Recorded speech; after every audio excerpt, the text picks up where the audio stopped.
Olá pessoal, tudo bem? Eu sou a Carmen do blog Que Vida do Mundo e hoje eu venho mostrar pra vocês tudo que eu li no mês de agosto. Acho que eu li 8 livros. Vou começar, como sempre, mostrando o que eu li no Kindle. Eu li 3 obras aqui no Kindle. 2 peças de teatro e um livro de contos. O livro de contos que eu li foi o da Chimamanda Ngozi Adichie, No Seu Pescoço. Acho que é esse o título. É um livro de contos que lembra muito Americaná, aquelas histórias de Americaná, aquele mesmo clima de pessoas, né, são várias histórias, são vários contos, de pessoas que saem da Nigéria e vão para os Estados Unidos, ou se naturalizam, ou conseguem o green card, ou enfim, ficam indo e vindo. É sempre esse contraste de ser nigeriano na América. E as percepções, os preconceitos, e ela pontua em pequenas histórias praticamente tudo ou quase tudo que ela pontuou em Americaná. Tem outra característica de acho que o primeiro conto me lembrou um pouco Hibisco Roxo, aquela situação de professores na universidade que não recebem, fazem greve. Mas é sempre isso, nigeriano que vai para os Estados Unidos, às vezes fica indo e voltando, aí o contraste das culturas e tudo mais. Então assim, quem leu Americaná e gostou, vai gostar deste. Uma coisa que me agrada bastante na Chimamanda é a narrativa fluida. Ela tem uma forma de narrar que é bem contemporânea, mas sem usar fluxo de consciência, monólogo interior. É bem contemporâneo no sentido de fluidez, sem muita descrição, uma maneira mais objetiva, e a gente vai pelo texto afora. Então, se ela constrói uma narrativa fluida. Agora eu vou falar das 2 peças que eu li aqui. Tragédia Grega. Eu me dei conta que fazia um tempo que eu não lia Tragédia Grega. Quem me acompanha aqui há algum tempo sabe que eu sempre lia. Assim, praticamente todo mês tinha uma coisa ou outra sobre mitologia, tragédia e tudo mais. Adoro drama, tragédia. Eu li Hipólito, do Eurípides, e li Os Persas, de Ésquilo. Ésquilo e Eurípides são 2 dos 3 grandes dramaturgos da Grécia Antiga. O terceiro é Sófocles. Vamos aos persas. Essa tragédia ela trata da guerra entre persas e gregos, acho que por volta de 5 séculos antes de Cristo, e os persas perdem a guerra. E a peça trata da guerra a partir da percepção dos persas. Então, a gente tem o Xerxes, a mãe dele, a Tossa, e o espírito do pai, que é o Dário. Né? A gente lembra um pouco daquele filme dos 300 lá com o Rodrigo Santoro. O coro vai anunciando, vai contando como Xerxes bota tudo a perder. Né? Eles estavam ganhando e depois perdem a guerra. Aí surge o espírito do Dário, né, o pai do Xerxes, que toma conhecimento de tudo o que acontece por meio do coro, de Atossa, ele vai, e aí ele lamenta e tal. O Xerxes é neto do Ciro, né? A gente lembra vagamente desses nomes, assim, dos livros de histórias, quando a gente lê história antiga, Ciro, Dário, Xerxes, então, é mais ou menos isso, é uma dinastia. A gente está falando de avô, pai e neto, Ciro, Dário e Xerxes. O que é interessante nessa peça é que o Ésquilo, ele combateu nessa guerra.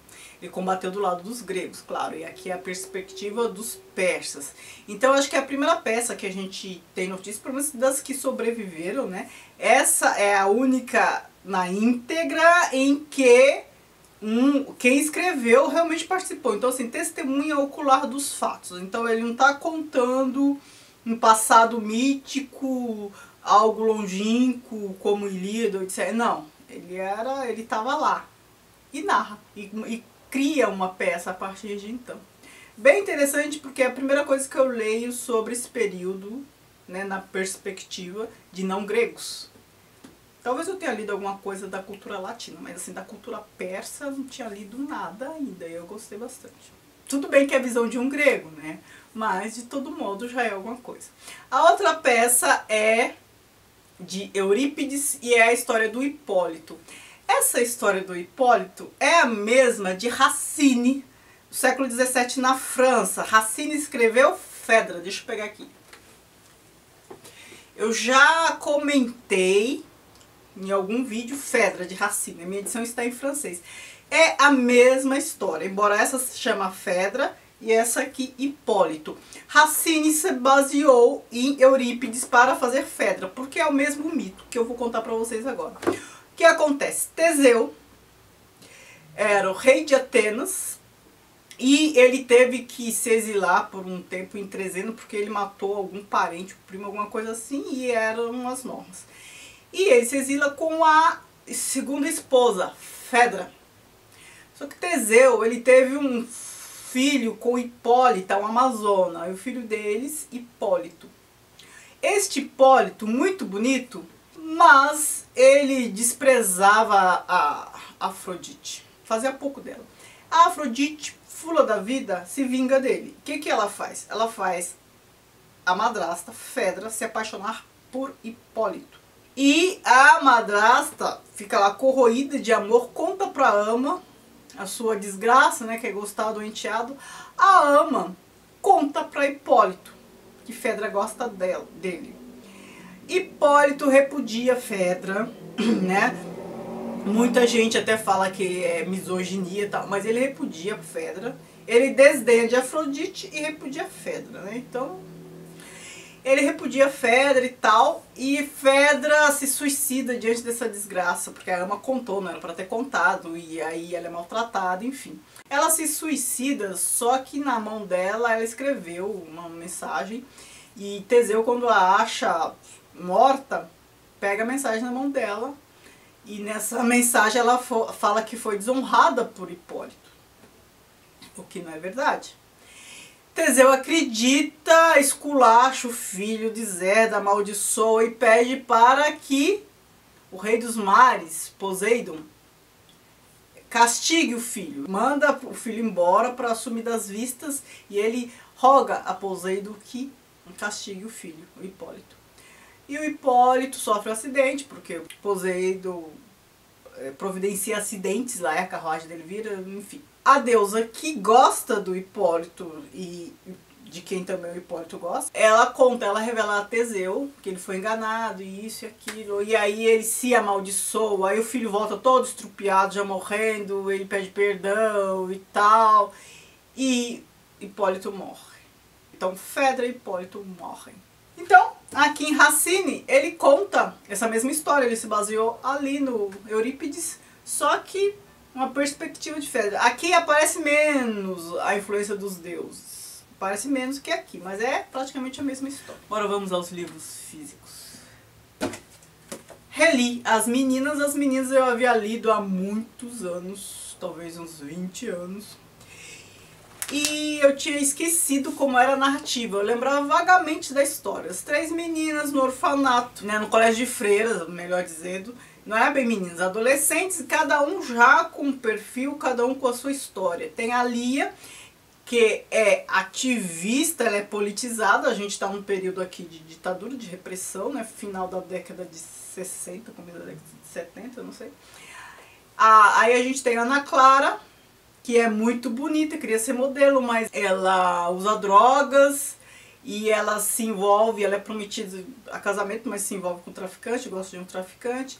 E a gente tem a Lorena, que tem mais dinheiro, e é toda riquinha e se guarda para um senhor bem mais velho, enfim, cada um com seu perfil, cada um com a sua história, mas são amigas. São amigas mesmo, e o que é interessante?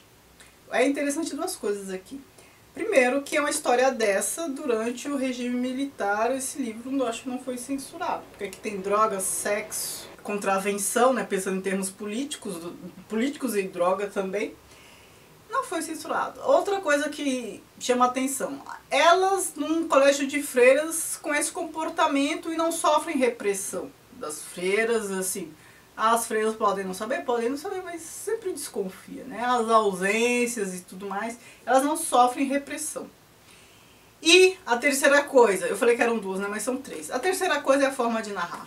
É um livro que exige muita atenção da gente, porque é uma forma de narrar bem contemporânea. Eu diria que é monólogo interior. É monólogo interior, só que com vários focos narrativos, né? Hora é uma narrando, hora é outra, hora é outra. E há uma mudança que o leitor fica um pouco perdido. Às vezes tem que reler para saber quem está narrando, né? A gente está dentro da mente de qual delas. E às vezes a gente não sabe, pelos referenciais, como uma se relaciona a outra, que a gente sabe, ah, é a fulana que está falando ou pensando. Então exige um pouco mais, mas é uma forma de narrar bem contemporânea. Quem gosta de monólogo interior, fluxo de consciência e tudo mais vai gostar. Não é fluxo de consciência, hein? Fluxo de consciência é algo bem menos organizado, embora aqui a gente fique confuso, mas fluxo de consciência deixa a gente num estado mais desesperador para entender o que está sendo dito. É um livro muito bem escrito, uma história muito bem feita, não é por acaso que ele é considerado um dos 100 livros essenciais da literatura brasileira, segundo a classificação da revista Bravo. O Nascimento da Tragédia, do Nietzsche. Eu reli este livro. Esse foi um dos primeiros livros do Nietzsche que eu havia lido, e há muito tempo, né? Aqui é um Nietzsche que... Nossa, agora eu tô vendo aqui um esquema que eu fiz. Genealogia da Estética. Eu li... Isso aqui eu fiz da primeira vez que eu li. Tava bem no final, não tinha visto. Não é possível entender Nietzsche por meio deste livro. Nietzsche filósofo. Aqui a gente entende o Nietzsche filólogo. A gente sabe que Nietzsche é filólogo de formação. Ele fez, acho que, doutorado, os estudos dele sobre a Grécia. Ele lia grego no original. Então ele conhece muitíssimo tragédia grega. Ele era professor de filologia na Basileia. Se por um lado a gente não entende o pensamento filosófico de Nietzsche a partir disso aqui, se você for fazer uma genética de Nietzsche, do pensamento de Nietzsche, isso aqui é crucial. Porque a gente percebe aqui já a admiração que ele tem pelo princípio dionisíaco, né? Porque ele fala de Dionísio e Apolo, e essa questão é crucial para entender Nietzsche, a filosofia de Nietzsche. A gente começa a entender também por que ele domina tanto a filosofia grega, né? Porque ele conhecia bem. Então a gente lê o Crepúsculo dos Ídolos e vê lá ele descendo o rio em Sócrates, Platão e tudo mais, é porque ele conhecia bem. A gente entende por isso aqui que ele conhecia bem. E aqui a gente já começa a perceber o que o agrada e o que o desagrada na cultura grega, da Grécia Antiga. E isso ele vai trazer para a filosofia dele, até o Zaratustra. É importante para entender como o pensamento dele se forma. A gente vê aqui elementos. Vocês veem, eu retomei a cultura grega, né? A leitura de tragédia grega. E sem perceber, hein, que eu li... É claro, quando eu escolhi ler os persas e Hipólito, eu sabia, né? Foi consciente. Tragédia grega, eu queria. Mas eu li isso aqui antes e depois escolhi a tragédia grega sem ter consciência de que eu estava lendo mais do mesmo, né? Que o Nascimento da Tragédia Grega e depois as peças. O General em seu Labirinto, do Gabriel Garcia Marques. A minha edição está em espanhol. Aqui a gente tem a história do Simão Bolívar. A história bem política mesmo. Esse aqui é um livro bem diferente dos outros do Garcia Marques. Então, assim, se você gosta daquelas histórias, realismo fantástico, isso aqui é bem diferente, porque aqui é narrada a história dele, do Bolívar. Eu estive na Colômbia, eu visitei a casa do Bolívar, eu também entrei em contato um pouco mais de perto de todo o ideal bolivariano, de libertação dos países da América. Ele foi praticamente responsável pela libertação de uns 5 países na América do Sul: Colômbia, Equador, Bolívia, Peru e Venezuela, se eu não me engano. E ele tinha os ideais, não é à toa que o Hugo Chávez recentemente retomou que os ideais bolivarianos, né? Os ideais bolivarianos. Ele era considerado como o libertador, justamente por isso, porque ele queria libertar os países da América Latina, melhor, da América do Sul, de língua espanhola. Então aqui são relatados os detalhes de toda essa busca pela libertação das Américas, em mínimos detalhes. Aqui tem a figura, acho que, do mordomo, do empregado dele, relatando. Então aqui tem toda a questão também do Santander, né? Um cara que ele deixou tocando, acho que, Colômbia, enquanto ele ia cuidar da libertação de outros países. E esse cara não era tão amigo dele assim, né? Então foge um pouco do que a gente está acostumado a ver. Este é o último livro do Garcia Marques que eu tenho, que me faltava ler. Então eu tenho uns 7 ou 8 livros do Garcia Marques. Faltava este para eu ler e tentar fazer o que esperar de Garcia Marques, né?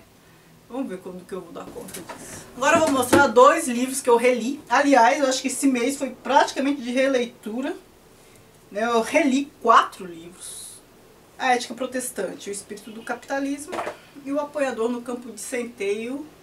Este do Salinger, esse do Max Weber. Então mostrando os 2 juntos por quê? Porque eu vou falar rapidamente deles, porque eu já até gravei, acho que o vídeo desse, vou gravar desse. Vai ter vídeo de cada um deles. Eu mostrei no Instagram, se vocês perguntei se vocês queriam um vídeo desse, e vocês falaram que sim. Tem muita gente que ama esse livro, um dos livros da vida, e tem gente que não gosta. Eu até entendo quem não gosta, mas eu gosto. Aqui é a história do Holden Caulfield, um garoto de 16 anos, que é expulso, sai do colégio, foge do colégio. Eu reli há pouco tempo, mas já nem sei. Porque isso não é o mais importante do livro. E classe média alta, e ele volta para casa. Então aqui a maior parte da história é a narrativa de ele tentando voltar para casa. E aí ele se envolve em várias histórias por Nova York afora. E ele posterga a volta para casa, ele sabe que vai dar ruim, que os pais vão brigar e tal. E aqui a gente tem as impressões dele. Sabe? Tem gente que acha bobo, tem gente que... Mas aguardem o vídeo para vocês saberem minha opinião sobre essa história. O título é belíssimo, hein? E esse título diz muito sobre porque eu gosto do Holden. Então aguardem o vídeo. E a Ética Protestante, O Espírito do Capitalismo, do Weber, foi considerado o livro mais importante do século XX, justamente por tratar dessa questão religiosa associada ao desenvolvimento econômico. A Ética Protestante de quem? Dos calvinistas. E o Espírito do Capitalismo. Então, o Weber, ele traça, assim, ele associa, ele faz levantamento, ele é curioso, ele se inquieta com algumas questões e vai investigar, e aí ele revela algumas coisas que ele descobriu. Mas aguardem o vídeo. Eu reli, né? Já falei, eu reli esses 2. E engraçado, eu sempre gosto mais dos livros quando eu os releio. Por que será?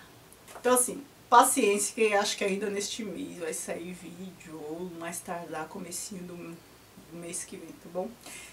Então é isso, me digam o que vocês já leram disso aqui, o que vocês gostaram de ter lido, ou o que vocês não leram disso aqui, mas leram no mês de agosto. Eu gosto de saber, adoro as dicas de vocês. Muito obrigada por assistir, não se esqueçam de me seguir nas redes sociais, Instagram e Facebook, que é a página do blog O Que Vi do Mundo. Obrigada, beijos e tchau, tchau.